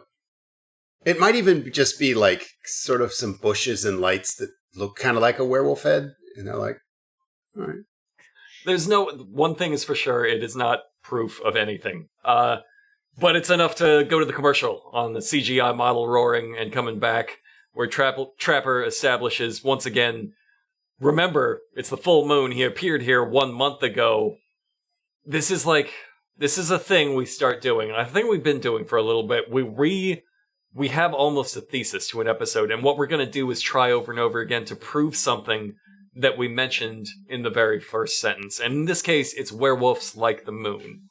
Right. We were told that immediately. I believe the first line of the episode, werewolves like the moon. He's going crazy for the moon. And now we have mentioned it every single time. Now, when did you see him? Was it a month ago? Huh, on the full moon. I believe, gentlemen, werewolves might like the moon. Like, it's all I don't adding know why up. we're trying to prove it. Yeah, like the stuff that we just take absolutely for given, they're constantly trying to prove. Like as though like when they see a picture of the werewolf, it's like, didn't you guys just like see this? You were hunting him just last night. You found his howling rock, and now you're like, my God, this could be evidence of a werewolf. Right. That's what's so funny about, because the structure of the show logically should be first half they talk to people, hit your witnesses one after another with escalating evidence. This guy just saw it. This guy has a photo. This guy has video. Second half of the episode, we go hunt it. And so you escalate, and instead it's we talk to this guy, he saw it, we are almost killed by the werewolf. We barely escaped. Right. It was 5 feet in front of us. Now let's go to talk to this guy who thinks he saw it one time. And then let's talk to this other guy who's got a blurry photo. It's like, man, I think it's like you saw it from closer than what this guy was. Right. Then Jeff marries it for 2 years. This trail camera is nothing now. Like there should be a scene where this guy approaches them with like his trail camera photos, and they're like, "But what are we supposed to do with this? We were the fuck out of here. We smelled it last night. Like it tried to drop a log on us. The things it did to Huckleberry, he's never going to be the same. Why are you wasting our time with this? We showed up here today and instantly were attacked by it. You want us to be impressed that your trail camera picked up a blurry photo? Get out of here. It was only Doc that saved our life. He jumped on its back, strangled it nearly to death. Oh, that wasn't in God, me and what would we Jason's do version. with that, Doc? So we go back to Wild Bill and Willie's Crackhead Trap Shack. The crew all whistle and admire this, a hole with a rock and a stick on it. I don't think it's supposed to be sarcastic, but it does scan that way. You guys had to have noticed this, but Willie spends a lot of the scene leading his whole fucking weight on this trap.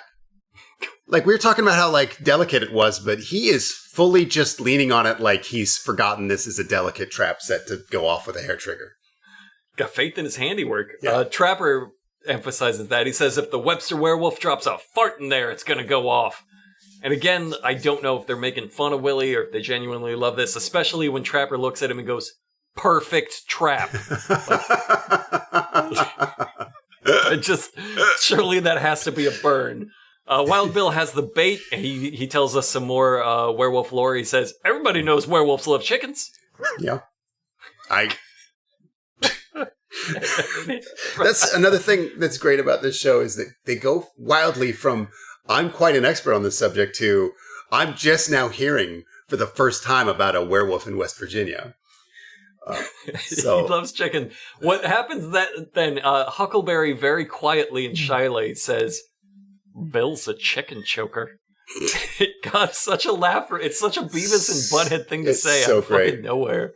There's a weird thing where he explains that like he got the dead chickens from a chicken farmer and they just like happened to be dead.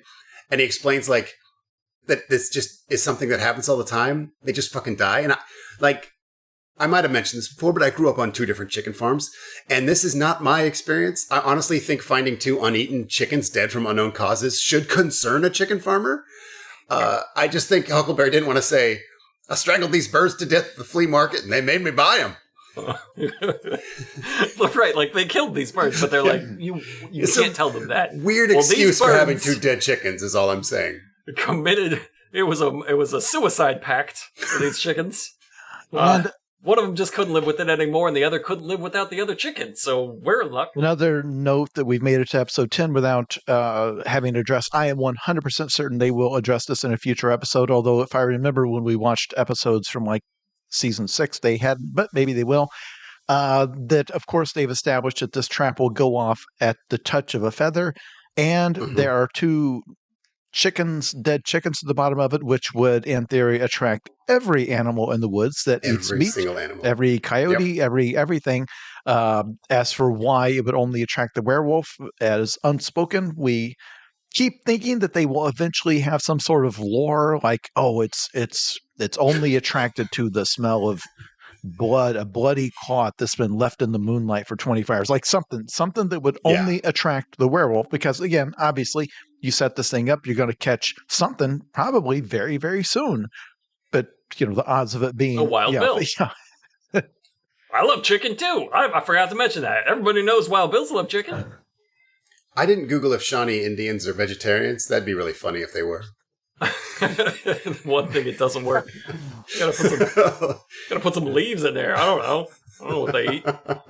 So we go to the night hunt, and Team A, they split into their 2 teams. Team A is Trapper, Huck, and Willie. Team B is Wild Bill, Buck, and Jeff.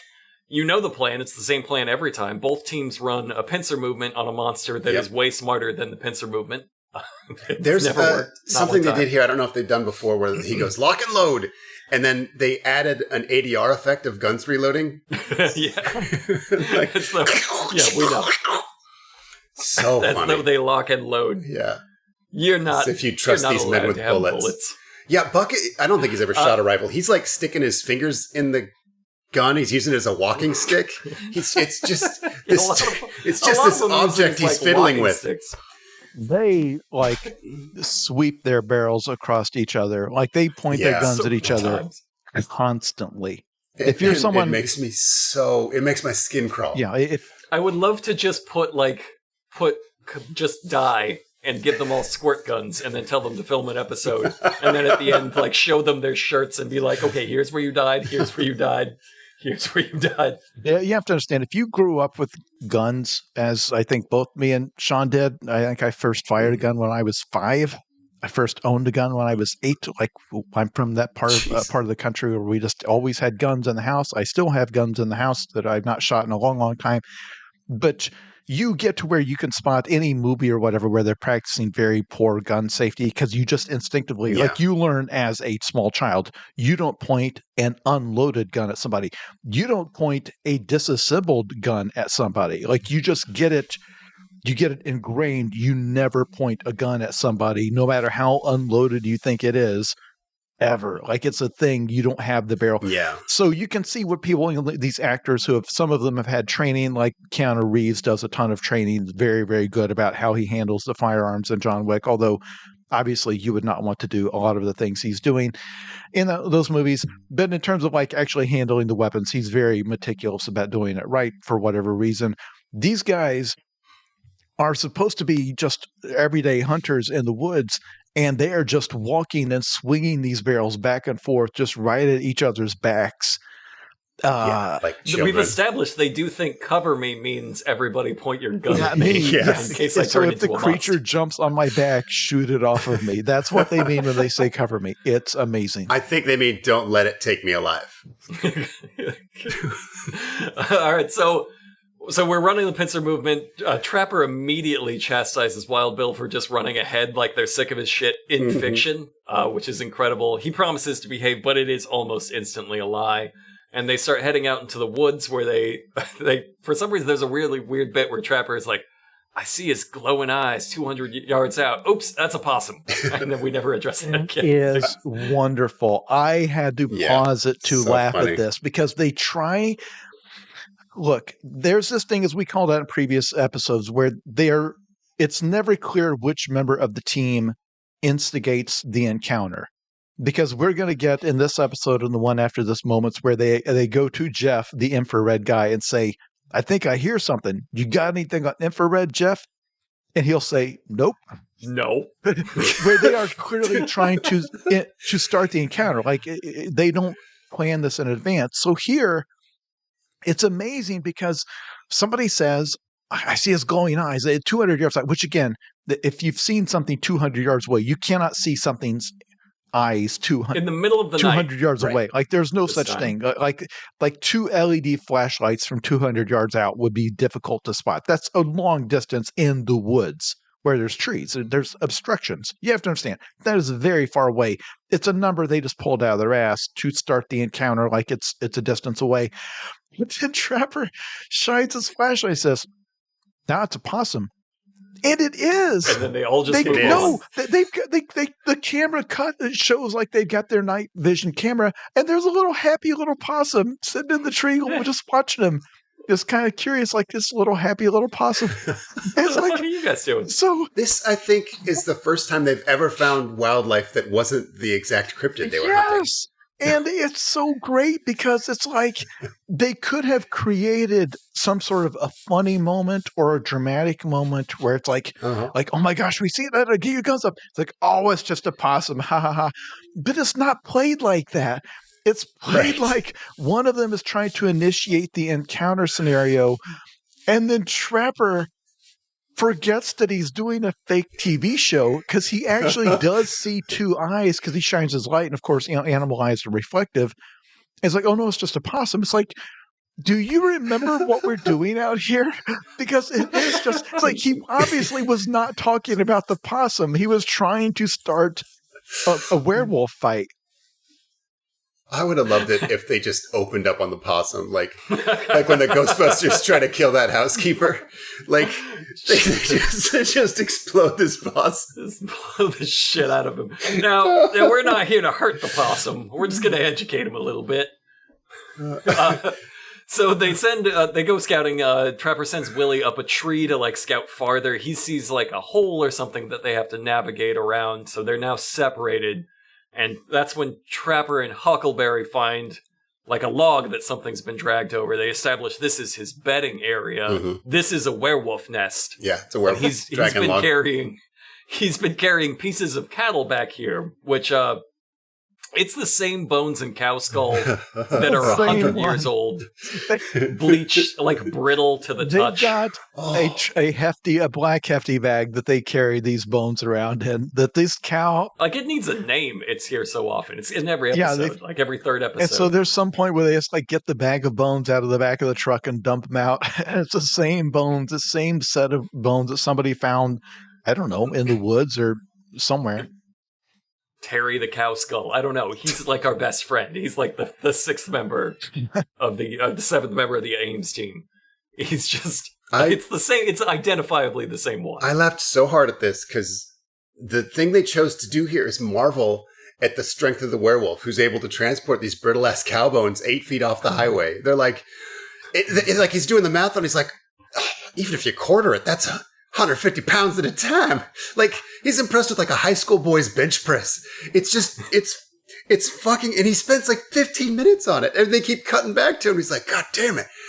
You break that up 8 parts, that's still fucking strong as shit. God damn, a whole cow broken up into 32 parts. That's still, more than my grandmother's belly, I tell you. Yeah. But it's another example where they're just pulling a number out of their ass because he's just saying, Right.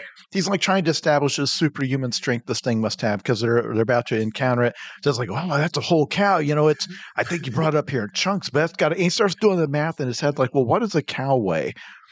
And it's like, what, that's got to be he had to drag them apart. Those are 150 pounds each. He has dragged like it was nothing. And by the time he said it, it's too late to realize that, there are children that can drag 150 pounds. Sure. It's, they would get tired, but, that's not, it doesn't take an immortal 300-year-old creature to do this. Yeah. But he just pulled out a number because that's what they do to sound like they know what they're talking about. They're mountain people. It's got to be some specific number. Then it just didn't occur to him that 150 pounds.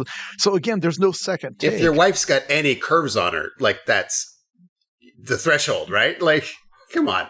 Meanwhile, while they're discussing how much a cow might weigh, that's like 8 steaks. He can drag 8 steaks at a time. Buck's team is being hunted by the werewolf. They can hear it. Buck is warning Wild Bill not to run off.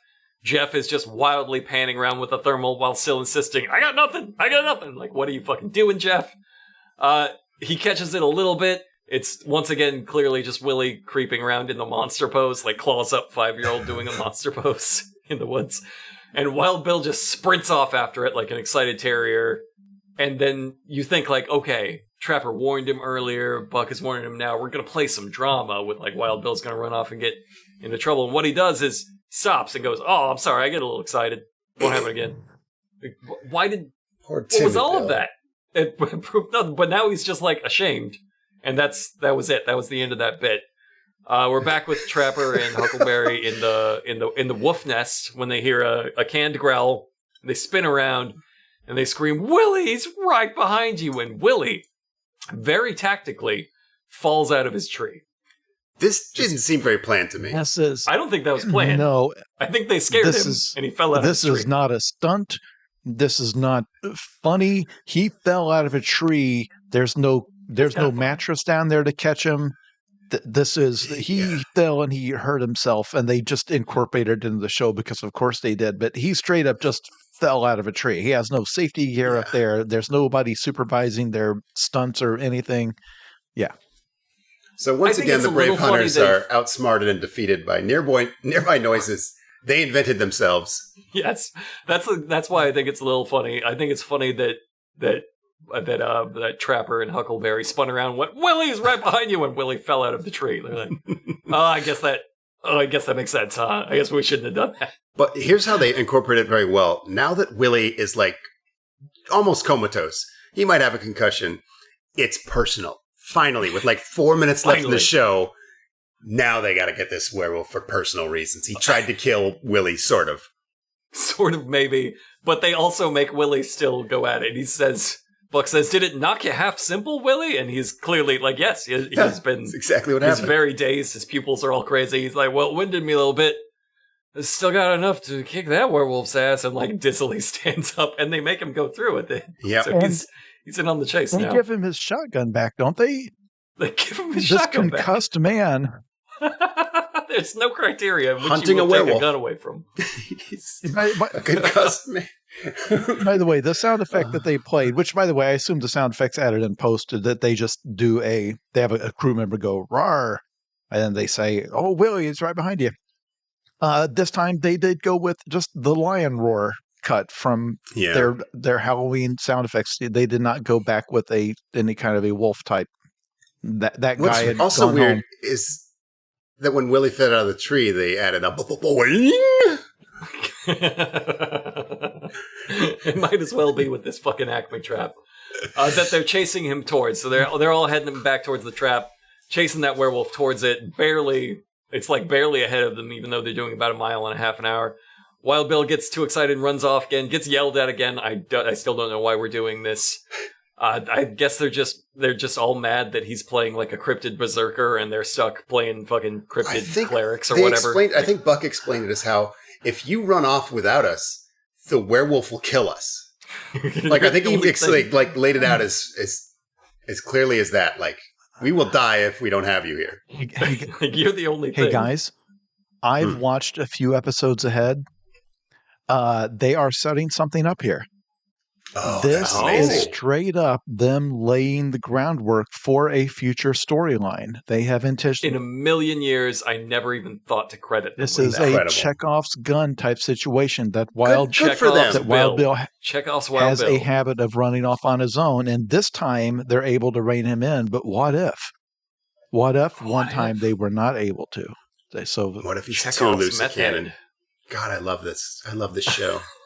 So God, I love watching them invent like the foundations of society, they're like learning storytelling, story structure, improv, cooperation. Like they're just 10 episodes in, they're like, what if we worked together? What if we all agreed on the same thing? Like, what if I said, Jeff, do you have anything on thermal? And you said yes. And Jeff's like, I fucking, what? By season 25, this will be sane and coherent.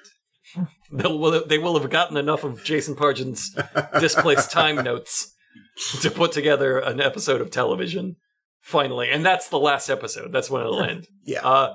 That's how this ends. So they all power waddle through the branches. The trap's down. They got him. Wild Bill sees blood. They see a little section dug out. It never occurred to them. It did occur to Sean that a huge dog, I've met a dog before. A little bit. I've taken my dog to the beach before. I know the secrets. That's really how it gets away. Is dogs can dig, and they all just look at the hole like, oh, fuck. Okay, we are still giving them a little bit too much credit. The issue was that the hole they dug and the rock they found were not the same shape, and they had no means of measuring those two things. Like, they did not lay the rock on the ground and then draw an outline and dig out a hole.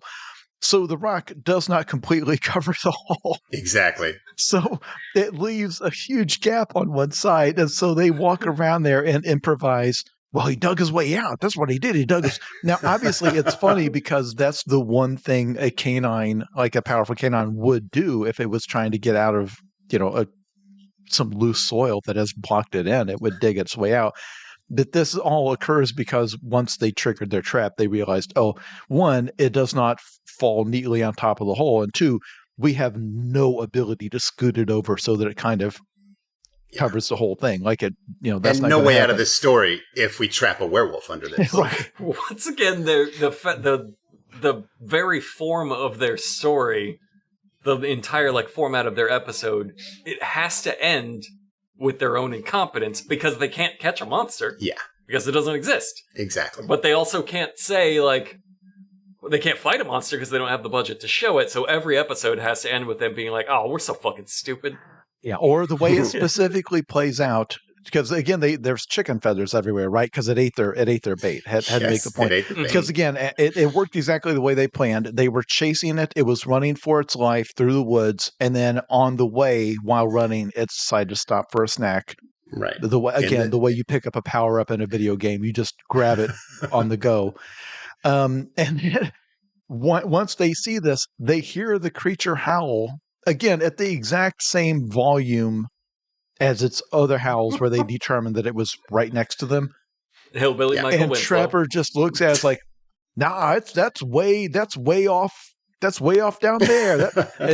Quote, that son of a bitch is gone. It howls a second time right there. Like, nah, we're never going to get that thing. Yep.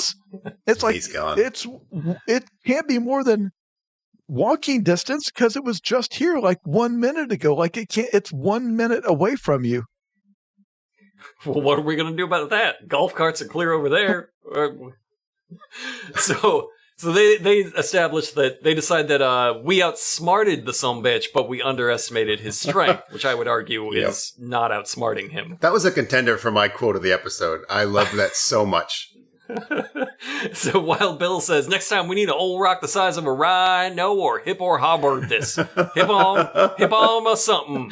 And there's I love that moment because they all genuinely laugh at him. They laugh until they cry a little bit. It even shows Willie like a daze, just leaning over out of breath. He's real tickled. Watching Wild Bill try to say hippopotamus is fucking hilarious. And Trapper in wrapping the episode up says, now, here's what we found out about the Webster County werewolf. His head is huge. That's item 1 of 2. His howl is tremendous. End of list. That's it. He's got a big head and he's loud, is what we have found out. But they all do agree that they did a great job and that he exists.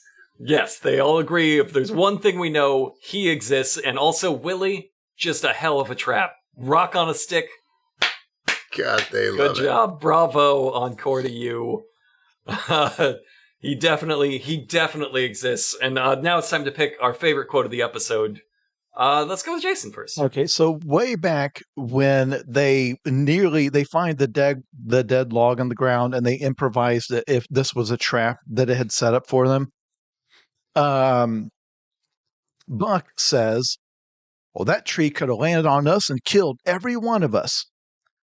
I want you to picture in your mind every member of the Mountain Monsters team lined up in a row, and this log crushing every single one of them. Yeah, what I love about that is like just even not in the fiction of the show, that could just happen to you in the woods. Yeah. Like if you're bouncing around here, knocking shit around, and like an old tree falls, you could just be crushed by it.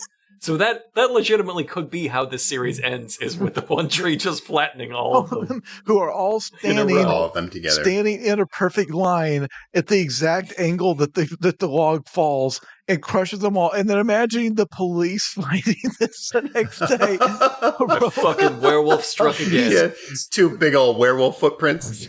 7 men, all neatly killed, all dead as doornails under this log that fell on them. Yeah. And trying to CSI what in the hell happened.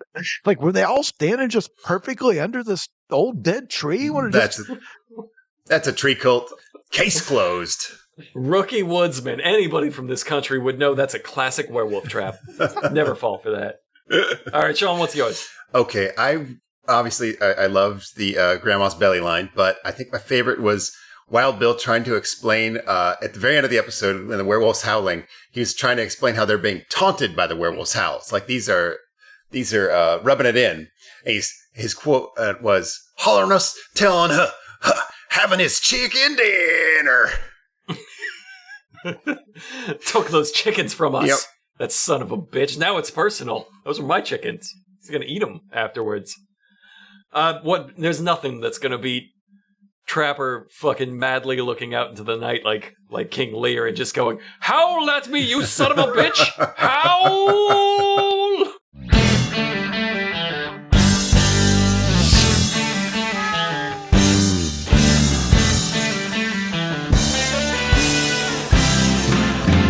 Because you have to be a Bigfoot teacher, you have to open up your mouth. You have to be a Bigfoot teacher. All your friends are so knocked out. You have to have the last word last night. You know what everything's about. You have to have the white hot spotlight. You have to be a Bigfoot.